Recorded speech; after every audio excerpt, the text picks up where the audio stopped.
Segunda parte do episódio da aula de Ética e Legislação Publicitária aqui no podcast da SESEI, tratando sobre a análise do filme A Última Parada do 74. Agora a gente tem mais 3 convidadas. Meninas, fiquem à vontade, se apresentem.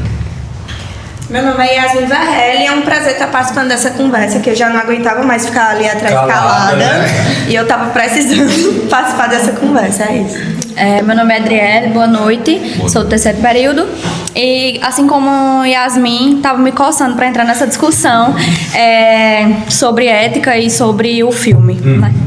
Boa noite, meu nome é Lorena e assim como as meninas também eu acho o assunto extremamente interessante e eu também estava doida para debater. Vamos embora. Então vou fazer diferente. Vocês têm alguma coisa que... Lembra que eu falei? Eu queria até pegar um filme novo, alguma coisa, até porque ele seria novo para mim, o filme, mas o debate sempre é novo para vocês, né? Nesse caso, teve alguma coisa que socialmente, o que é que o filme trouxe para vocês? Que de alguma forma você acredita que deveria ser passado para a sociedade como ensinamento? Eu particularmente acho que é a questão social, a questão da empatia mesmo, porque quando a gente vê por essa perspectiva, por essa narrativa, a gente começa a prestar atenção nas pessoas invisíveis da sociedade. Boa. E a partir desse filme a gente começa a notar muita coisa, a gente começa a observar muita coisa no dia a dia. E daí eu acredito que é muito importante esse filme, e assim, é muito antigo, mas eu não sabia da existência. E que me trouxe muita reflexão sobre essas pessoas mais vulneráveis, que a gente não pensa com empatia sobre elas. O que tu falou, Triana, tem uma frase também que reverbera aí, né? O vá trabalhar vagabundo, né? Que a gente vê algumas parcelas da sociedade que, mais do que outras, elas intocam, vamos botar assim, colocam essas pessoas debaixo do tapete e em contrapartida se fazem de muito humanas, né? Que fazem parte de interações sociais, né? Onde na verdade só é importante o que lhes convém. Dessa análise crítica, cada um faz a sua, mas eu acho bastante importante. Eu acho que o filme traz uma consciência de classe gigantesca, porque justamente a gente enxerga uma realidade totalmente diferente da nossa. Então a gente vê ali o dia a dia dele e eu não me imagino naquela situação. Eu não me enxergo naquela situação porque a minha vida é completamente diferente. Tendo até a força que ele tem, né? Exatamente. Então, assim, a questão dessa marginalização, de falar que é por escolha, também faz a gente questionar muito isso e ver que muita gente não tem as mesmas oportunidades. E eu acho que também é a questão de que por mais que a gente esteja o tempo todo aprendendo, todo mundo aqui foi educado muito bem, graças a Deus. A gente, quando enxerga, quando vê as situações acontecendo, vê que é totalmente diferente, que por mais que a gente imagine, a gente não consegue sentir ou imaginar o que estar passando por aquilo. Uma coisa que até falei no quadro anterior é o seguinte: a gente tem que ter muito cuidado, e vocês como comunicadoras, comunicadores atuais e futuras comunicadoras também, para que as pessoas, porque sempre vai vir alguém para dizer assim, mas podia ter escolhido diferente, porque teve aquele médico que estudou com os livros que encontrou no lixo e tal. Sempre traz uma exceção como um grande heroísmo, que não deixa de ser, né? Mas não é a realidade de todos. E a gente está falando, às vezes eu noto que vocês falam com muito carinho do personagem, né? Porque a gente tem dó, a gente tem pena, a gente começou a olhar com empatia, com compaixão, mas a gente não de forma alguma, nossa finalidade é tornar justas as atitudes dele, né? Do roubo, porque é um cometimento de crimes um seguido do outro, né? Por isso que assim, que as consequências são horríveis. A gente não está tornando justo, né? Ninguém está tentando justificar, mas sim entender como um olhar humano e muito mais social, né? Será que essas pessoas invisíveis, marginalizadas, elas escolheriam a mesma coisa? E uma análise que a gente trabalha muito no dilema moral também, o que é que eu faria naquela situação? E antes da gente começar o filme, eu tinha dito a vocês, não é minha opinião, é só uma análise, eu faria muito pior. Né? É muito confortável estar numa situação, literalmente na zona de conforto, e apontar o erro dos outros. Porque a gente tem um julgador, um juiz dentro da gente que vem nessas horas, mas para rebaixar essa sociedade. E o que mais? O que é que vocês chamam? O que é que tragam socialmente, tragam moralmente e eticamente, o que é que a gente pode extrair aí do filme? Professor, eu acredito que o senhor nos proporcionou esse filme em um momento muito importante, muito interessante. Analisando, assim, socialmente falando, as propostas dos candidatos, a gente não vê nenhum tipo de proposta voltada a esse público. Nenhum. Por quê? A gente não vê. Porque, para a sociedade, eles não existem. Eles são invisíveis, não tem tanta importância. Ou quando tem... Ou quando trazem, é por uma questão mais estratégia de marketing, mas a gente não vê políticas, a gente não vê esse discurso. E a gente não vê uma solução. Não tem solução para os políticos. Exatamente. Né? Porque é para isso que eles... que a gente dá poder. Isso. É para isso que eles servem, entendeu? Essa questão deveria vir a partir deles. E daí eu fiquei muito reflexiva sobre isso. Sobre essa falta de interesse do poder público e de intervir. Pessoas em situação de rua, né? Isso. Gostei. Oi, Nicole. Achei essa colocação que Bia fez muito pertinente, porque o que a gente vê que, de certa forma, a partir que a gente olha ali pro publicitário também, é como o mercado se comporta em relação a essas pessoas. E aí fica subentendido que o mercado odeia esse tipo de situação ali, porque de certa forma interfere nas vendas, interfere na imagem do comércio. Então o filme mostra que as situações que foram criadas para resolver aquilo dali foram situações bem drásticas, né? Drásticas. Realmente eliminar o problema, não é tratar. Exatamente. E não é um problema, são pessoas e são vidas, né? Exatamente. A gente não tem, eu não sei se vocês estão acompanhando, mas tem tudo a ver o que a gente está se encaminhando. A campanha, né, para prefeito da cidade de São Paulo, que é a maior cidade do país, acredito que seja da América Latina, e está meio que um circo, não é? A falta de propostas como um todo, e principalmente a cidade de São Paulo tem uma população de rua, né, que literalmente mora na rua, muito forte, muito grande e muito triste.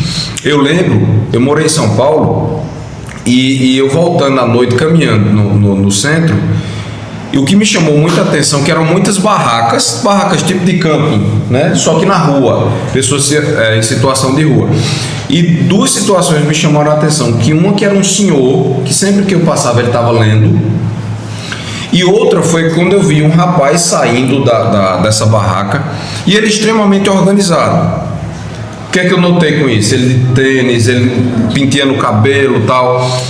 Ou seja, a gente tem que fazer essa distinção, mas visualmente ele não parecia uma pessoa de rua, né? Em situação de rua. E o que é que me fez refletir? Aquela situação era nova, mas a gente não fala sobre isso, né? E o que é que vocês acreditam que leva uma pessoa a tomar escolhas, a tomar decisões, por exemplo, de roubar?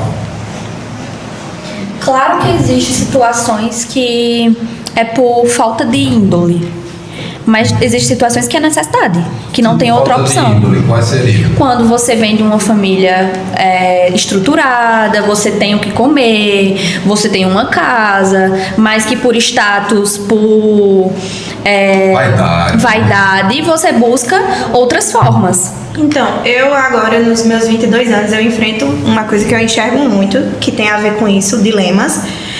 São as formas que eu vejo as pessoas ao meu redor, que eu conheço um grande tipo de leque de gente, entendeu? E aí eu vejo as pessoas crescendo e às vezes eu observo o que foi que elas fizeram pra isso. E aí eu fico pensando, até onde vai a criação, a educação e o dinheiro. Então, não necessariamente vem disso, de criação de casa. Porque esses exemplos que eu tenho, às vezes, são criações melhores que a minha, eu posso dizer, e que se deixaram levar pelo dinheiro, entendeu? Exatamente, que foram para uns rumos que a gente não diria como certo. Aqui, eu não sei nem se eu posso comentar, né? Pô, só não dizer nome, que aí fica... Aí não tem processo. Não, o nome não ia vir não, mas que, enfim, se deixaram levar na vida por dinheiro. Trocaram, venderam assim seu caráter por dinheiro, entendeu? Sem ser necessidade, que foi o que Dinheiro, falou. fama, vaidade, status. Eu acho que a questão do roubo, além da necessidade, vai muito do prazer também. Sim. Porque você pegar uma coisa que não é sua, que às vezes você queria muito, ou até mesmo de uma loja, te traz muito prazer. Você não está pagando por aquilo. Então gera muito prazer. Eu conheço pessoas que realmente ali nas Tu diz Americanas... assim, Lorena, que gera o prazer. O fato de roubar ou a consequência de ter aquilo? A consequência de ter aquilo. Né? Entendi. Mas também tem a questão da adrenalina, eu acho, né? A questão Então, da adrenalina também. É muito E no filme a gente pode notar quando Alessandro tá com Sandro, os ali juntos, Ele é joia. a questão da adrenalina naquele assalto, quando eles estão de moto. No trânsito. E a isso. partir do momento que realmente fica sério, que o cara fala assim, atira nele, ele trava. Porque até o momento era gostoso ali. Entendi. Ele tava só na adrenalina, Não tava tinha só ferido lá do recebendo. princípio dele, de fato, Exatamente. né? Exato. Quando colocou a arma, falou assim, não, agora você tem que atirar, ele travou. Porque não era da índole dele, entendeu? Verdade. Sim. Até porque, então, o que ele já tinha passado foi mais esses casos de roubo, lidando com as pessoas que praticamente faziam a mesma coisa com ele, só que ele tirava, mas ele nunca chegou a matar ninguém, né? Me parece que ele fazia para sobreviver, né? Isso.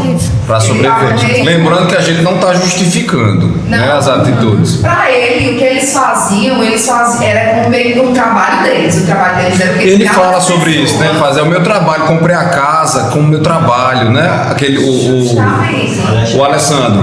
E essa casa ele faz trabalhando, né? Cada vez mais. Ele, numa hora, mostra ele matando alguém. Ele ameaça. Ele não mata, não. Ele Mas só ele mata não no mata. final. Agora ele tem o poder de ameaçar. É tanto que quando ele viu o neguinho no chão, ele sentiu. Ele tira a droga, né? Ele sentiu, porque na verdade ele estava querendo dinheiro, que o neguinho devia a ele, mas ele achava que ameaçando por morte ele teria, mas acho que ele nunca teria a capacidade de matar o neguinho. Tanto que no assalto que teve, que Sandro estava como carona, né? Ele matou e ele ficou indignado com ele, que não era pra ter feito aquilo, porque ele não era da dele. E justamente, no filme a gente pode ver a diferença, porque Sandro é o bebê. Eu sempre me confundo, né? Sandro é o mais baixo. É o mais baixo. Não, então a Sandro lei. é o mais baixo. Não foi o bebê que foi criado da mãe, é a lei. A lei. Pronto, a gente vê a diferença dele, porque quando o pai, né, que diziam que aquele homem, o que era traficante já, que era pai dele, quando ele tirou da mãe dele, ele era novo. Então ele foi criado Naquela realidade, pra né? roubar. Ele foi criado já sendo. Boa, é verdade. Já sendo instruído pra isso, pra fazer isso, porque ele Que era o fazia normal. aquilo, né? E já Sandro, no caso de Sandro, já pra ele não foi criado com aquilo. Ele viu a mãe morta, então ele saiu de um canto onde ele não tava, tipo, não é que a gente fala, nada é justificando, mas ele não tava recebendo. Tipo, ele perdeu a mãe. Então eu acho que o que ele mais estava precisando, ele não estava tendo e estava se sentindo meio que sozinho. Exato. Então, enquanto um foi criado, foi instruído já justamente para matar, para roubar, o outro encontrou nesse caminho para poder sobreviver. E quando ele se aliou àquelas outras crianças que já viviam nessa vida, ele encontrou como se fosse um apoio. Em vez de ele ficar zanzando sozinho e tudo mais, ele meio que se meteu naquele grupo para poder questão de sobrevivência. Era a família dele, de certo modo. Justamente. Eu acredito que é muito uma questão de trauma também. O fato dele não matar, dele escolher não matar ninguém, porque ele poderia ter feito aquilo. Ali é uma escolha mais... Isso que ela falou, tem alguma coisa a ver com aquilo que a gente estuda em ética da sociedade mudar o indivíduo? Que ela falou que era Total, boas. total. E uma coisa que a gente traz muito, desculpa, peraí que eu estou falando, é de que essa análise de que nós somos realmente um resultado de traumas, de escolhas, de vivências, não é? Qual foi a aprendizagem? Qual era a casa, né? Qual o ambiente que eles viviam? Realmente, como a colega colocou muito bem, eram ambientes diferentes. Eram ambientes pobres, de necessidade, só com finalidades diferentes ali. Queira ou não queira, ali o Sandro, ele teve 6, 7, 8 anos de contato com a mãe. Por isso que a gente nota também que lá no ônibus, nas cenas finais, né? Ele prioriza, ele faz assim, vai estudar, é sua mãe, você ama ela, né? Ele fala essas frases que demonstram muita humanidade ali. Ou uma educação. Não, eu ia falar em relação às atitudes de Sandro, que eu vejo que muitas vezes é por impulsividade. Ele é extremamente impulsivo, e até mesmo quando ele vai lá pedir ajuda e fala assim, não, já sei como é que eu vou ganhar minha vida, vou fazer música, e ela fala um não pra ele fica extremamente revoltado. Tu acha que isso é uma característica dele ou é humana? Eu acho que é uma característica humana. A gente não... Ninguém gosta de receber um não. E eu acho que na situação dele foi mais impactante, porque era a única rede de apoio que ele via naquele momento. Era tia o quê? Alguém lembra? Tia Valquíria. Então, quando ele escutou um não ali, o chão dele caiu. Ele fez assim, não... Vou ter que me esforçar. Na minha cabeça, e a eu ia vir dele é agressiva, é né? extremamente agressiva. E daí o que acontece? Quando ele chega na casa da namorada dele, se depara com o irmão dele, com ela. E daí agrava essa questão da revolta, da agressividade, da raiva. Falta de confiança, né? De se sentir porque realmente mesmo sozinho. sabendo que ela era prostituta, não havia novidade nenhuma, né? Ali era o trabalho dela, como a gente estava falando, mas ele precisava de algum... Me parece que parecia de um afago. Sim. Aí o irmão, né, o amigo que se torna irmão, trai. Então são questões... Ele se sentiu... uma vida de sofrimento. Ele se sentiu traído em todos os aspectos ali, foi tudo de uma vez. E mais uma vez a gente conversando, fala da diferença de criação, fala que Sandro teve um pouco mais dessa criação e demonstra isso, que a gente vê que ele olha pra ela com mais humanidade, que deixa o trabalho dela, né? Informar um puxadinho com ela. Exato. Então, ele olha pra ela com um olhar humano, com um olhar de mulher, deixando e vê, tipo, realmente o que ela faz como um trabalho. E ele não, ele já... É só sexo, né? Ele só pra ela dessa maneira. Inclusive, ele diz, a Alessandro diz a Sandro em um momento do filme que ele não pode se apaixonar porque com mulher se paga com o coração. Exato. Ele realmente vê ela como um objeto sexual. Duas maneiras de ver a vida bem diferentes, né? Agora há pouco a gente estava até falando sobre a infância dele, que as meninas estavam colocando. A infância dos dois, na verdade.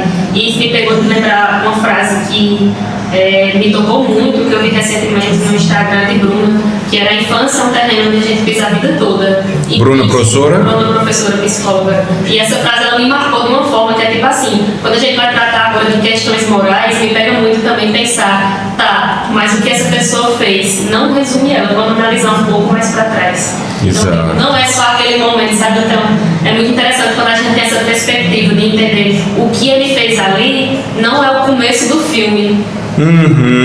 Existe toda uma história que leva até o ônibus no 74. Exato. Que faz até com que a gente tenha esse olhar de mais carinho com ele. É humano, diferente, né? Exatamente. É diferente de uma pessoa que a gente não conhece, que a gente vê na televisão, que comete uma atrocidade. A gente, a partir do momento que olha, a gente julga. A gente não entendeu? entende o contexto, né? Exatamente. A gente nem pensa A no gente contexto. sabe que ele precisa ser punido, né? Mas você entende.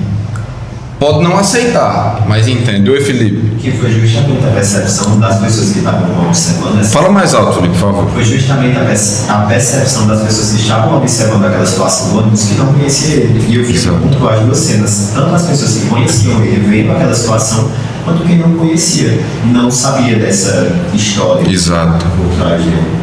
E na situação que O comportamento muda, né, Rui? E aquela menina que desafiou ele no ônibus, o senhor acha que ela foi colocada naquela situação, naquele contexto, pra quê? Pra agregar em que na personalidade do ator no filme? Boa pergunta. Você diz a que interage mais com ele. É, a que... O que me chamou muita atenção naquela personagem foi muito o comportamento do carioca. Né? Que ele está acostumado com a violência, normaliza a violência, o que torna uma pessoa muito descolada, né? Tanto a quantidade de palavrões no filme é muito grande que você faz, não precisa disso, mas você entende que ali é uma realidade e eles estão muito acostumados com violência, né? Então ela não se espanta, ela liga para o estágio para dizer que está atrasado, vai se atrasar, né? Ela fala uma coisa muito importante, que a maior vítima aqui é você, que a maioria das pessoas não vão entender, né, quando tem um olhar de ódio, mas eu acho que me remeteu muito àquela personagem é normalizar a violência. Ela já está acostumada, o ambiente dela já é violento, você já espera que aquilo possa acontecer. É porque eu estranhei, eu tava desesperada por ela. Meu Deus, desliga esse celular. Qual é o sentido? Tu tá no meio da sua realidade. E ela bem à vontade lá, vai logo, eu tenho batom. Aquela cena do batom, vocês sabem o que aconteceu. Eu fui dar uma pesquisada, fui ver quem realmente ele era. A moça lá foi pro Criança Esperança, né? A época era a Renata Aragão que apresentava, então pegaram o vidro, fizeram tudo aquilo, ou seja, teve uma repercussão que eu não sei se acredito que sim, né? Houve uma morte, 2 mortes na verdade, mas a gente vê qual a morte foi mais lamentada. Obviamente a vítima ali que ele atirou, né, na hora do desespero, não tinha nada a ver com ele. Lembra o dilema moral do homem gordo de empurrar, que vocês disseram, não, o homem não tem nada a ver com isso. Então nos dá a impressão que ele é uma vítima, ainda mais vítima, não é? Mas toda aquela situação parece que leva o Sandro a cometer tudo aquilo. Lembrando que ele tem escolhas. Sim. Mas nada comparado às nossas. Oi, Nicole. Eu não sei se ninguém percebeu, se mais alguém percebeu no caso, né? Que eu não entendi que ele matou a moça. Eu entendi que ele, quando ele estava ameaçando ali no embalo, o policial tentou dar um tiro nele e pegou na moça. Ele apertou, mas foi ele que deu assim. Mas assim, não houve a intenção. É tanto que o policial surta depois, assim, e dá a entender pra quem tá vendo que ele foi o primeiro a disparar na moça. E aí a gente fica meio que tipo, eita, e agora? O pessoal quer ir pra cima, assassino, não sei o que, jogam ele dentro do camburão. A polícia mata ali pelo calor do momento de dizer, pronto, vão entender que a gente foi contra ele e, sabe? O que é que vocês acham daquela parte? A gente tá toda a sequência do filme que os civis, né, a população se revolta. Eu lembrei muito daquele caso daquele rapaz, acho que foi de Mato Grosso, se não me engano, o que ele foi fuzilado pela polícia e que era todos os policiais comemorando. Foi recente, faz pouco tempo. Que ele se escondeu nas fazendas. Isso, Lázaro, não foi? Tem muito esse dilema do questão dos direitos humanos, né? E que a gente vê que não se importaram nem um pouco com os direitos humanos naquele caso. E que mataram por matar. Sabe? Que não levaram em consideração ética, a vida, nada. A justiça, né? A própria justiça, exatamente. E que, eu não sei, é uma pergunta, eu pesquisei, mas não vi nada sobre. A polícia foi penalizada de alguma forma pela morte desse homem? Eu não sei te dizer. Mas nos parece, como não se torna público, que fica por isso mesmo. Sim. É uma sensação de justiça que a gente até comentou em sala, né? Parece assim, de heroísmo. Né? Matar quem estava matando. Então isso é perigoso. Mas e aí, vocês duas? A população clamando, né? O que é que vocês sentem em relação a isso? O que é que vocês acham? Eu acho... É natural? É busca pela justiça? É o quê? É correto? É bom? Eu acho que no nosso caso é mais normal, porque como a justiça no nosso país não ocorre da forma que deveria acontecer, acaba que a gente mesmo fica em busca dessa justiça. E a gente, talvez por isso que a gente tenha mais esse calor humano e tudo mais, de se apoiar e tentar ajudar e tentar entender o outro, porque a justiça de fato nem sempre acontece como deve acontecer. Eu acho que é mais pelo aquele primeiro julgamento mesmo. A gente não sabe, a gente só vê o crime que aquela pessoa está cometendo. E a gente, obviamente, fica a favor da vítima. Então, a gente quer que aquela pessoa seja penalizada. Penalizada é uma coisa, mas eu vou dizer a gente, como população, você generalizando, quer que a pessoa morra, quer que a pessoa sofra, não é? E a gente vê muito esses discursos em discursos políticos. Pois é, bandido bom é bandido morto. Lembram da situação, por exemplo, você, Sim. Numa situação de homicídio, existe a restrição de liberdade, não é isso? Eu não tenho nem competência para estar falando de direito penal, mas você perde a liberdade, mas no Brasil você ganha ainda maus tratos, estupro, né? Risco de vida no sistema carcerário. Então isso não é levantado, muito pelo menos sob o meu ponto de vista, porque parece que é uma extensão da pena. Você tem que sofrer até a morte mesmo. Então isso é grave, isso precisa ser repensado. E vocês daí, lancem alguma pergunta, alguma análise, o que é que vocês sentiram do filme? O que é que deixou passar numa visão social? Racismo. É uma questão que ficou bem clara no filme, sobre a forma que parece que a segurança ela só funciona para alguns. Por quê? Tu diz em que etapa a segurança só funciona? Que o ônibus está sendo evacuado e as pessoas estão saindo pouco a pouco. O policial só aborda o pedreiro que estava lá dentro. Que é preto, né? Aí que manda ele colocar a mão no chão, pergunta o que é que ele está fazendo e não sei o quê. Mas aí desceu uma mulher branca, desceu uma senhorinha e todo mundo foi tipo apoiar ela. Tá, calma, tá tudo bem. O estudante logo no início, né? Sabe? Eu acho que o filme deixa isso claro em muitos momentos. E trouxe ensinamento também ao filme. Para o nosso dia a dia. Acho que o maior ensinamento que nos trouxe é que a gente tem que ver o ser humano de outra forma, não de julgamento total quando vem alguma situação. Exato. Por mais difícil que seja, por mais ódio traga no momento, mas a gente não sabe nunca a vida do outro que ocorreu. Que levou, né? Lá atrás. São muitas coisas que a gente tem que pensar e analisar antes da gente chegar ao ponto de julgarmos. A lei porque está querendo. Quantas e quantas vezes a gente se deparou com uma situação dessa? De algum familiar, tá porque quer ter oportunidade. Tá aí o mercado cheio de trabalho para dar. Resolve no instante a vida do outro, né? A gente consegue resolver situações bem críticas de pessoas que não teve nem a oportunidade de dar 1% na pele daquele cidadão. Então, às vezes, não trabalha porque quis. A gente vê pelo filme, o comércio em si é voltado, mas a gente nunca viu um comerciante olhar pelo um olhar humano e tentar, pelo menos, trazer daquelas crianças para um trabalho, pelo menos para...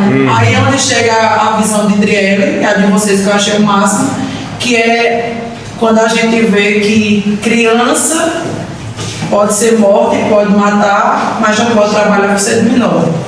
Aí a gente acha que, quando entra também politicamente, na parte do conceito tutelar que está ali para ajudar a sociedade, né? Não pode, a criança não pode trabalhar com o pai.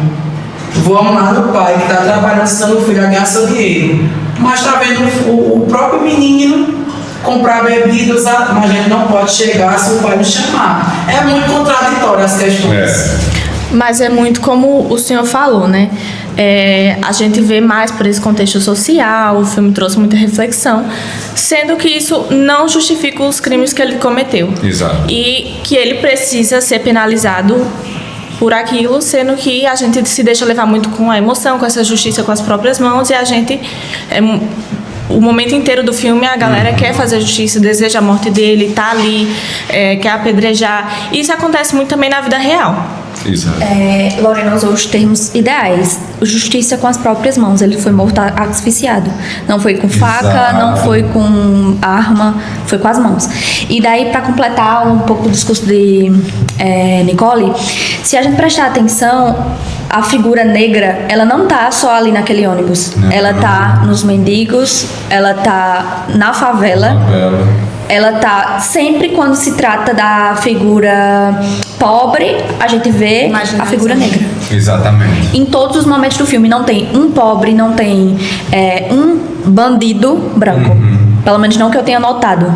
Até É o mais chamativo, né? Desculpa. Até o pastor que tá morando na favela com a mãe do Alessandro, ele é branco. Isso. E o Porque que ele tem uma certa influência, ele tem um certo poder ali. Exato. E o que é que ele traz na linguagem não verbal dele, né? Na questão das vestimentas, ele tá sempre bem arrumado, Exato. pregando a palavra, enfim. Também traz essa questão dos estereótipos, né? Reforça esses estereótipos.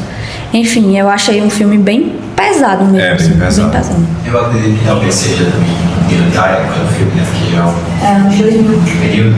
E a pessoa vê que as principais pessoas que agiam como uma ponte ali de ajuda e tudo mais, ou algo, como é que teve, um guia das pessoas, realmente eram todas brancas. Tanto a mulher da questão, tanto o pessoal. Isso, de Valkyria, né? Branca. Valkyria, quanto o cachorro, como a mulher bem comentou. E Tia Valkyrie estava em qual posição? Na posição da pessoa que ajuda. Exato. Não a pessoa que está no ambiente, mas a legal, que está lá para ajudar. Gente, até os policiais eram todos brancos. Sim. Mas o principal era preto. Isso que eu ia dizer agora. Eu não sei se vocês prestaram atenção, mas o policial que puxa o gatilho é preto. E sabe por que isso E ele fica chamou muita desesperado. atenção? Na época do Brasil Senzala, a gente tinha muitas pessoas escravizadas, muitos negros escravizados. Eu acho que quem deu uma olhadinha ali nos livros de história na época do 5º ano conseguiu ver também que existia uma hierarquia dos escravos. Então cabe muito aquela questão de tipo, veja quem a pessoa é quando você dá poder, porque um negro ele era separado dentre os outros para vestir outras vestimentas e mandar nos outros. E nisso ele se sentia com poder a mais. E ele tinha certos privilégios, mas a gente pode ver isso ainda replicado mais uma vez na sociedade, porque tipo, é uma pessoa com a mesma cor de pele que você tem. Isso E foi passa colocado. para a questão de síndrome de Dona Florinda. Sim, com certeza. Sabe qual é? A É melhor pobre que pensa que é rico. Sim. Não, e até no filme, realmente o principal era negro. E no momento que rola lá o tiro, coisa e tal, ele coloca a mão na cabeça e ele é o único que fica desesperado com aquela situação. Tipo assim, a culpa vai cair sobre mim porque eu estava à frente daquilo. Pessoal, pelo avançar da hora, a gente vai ter que encerrar. Muitíssimo obrigado. Que esse seja o primeiro de uma série de outros. Vocês ameacem seus professores para fazer aulas também, né, professor? Isso. No podcast. Eu adorei dividir isso com vocês. Obrigado à turma. A gente sempre tem uma troca muito boa. Sempre serei grato a você. Ô, querido. Muito bom, muita troca inteligente. E vamos fazer mais vezes. Muito boa noite. Obrigado.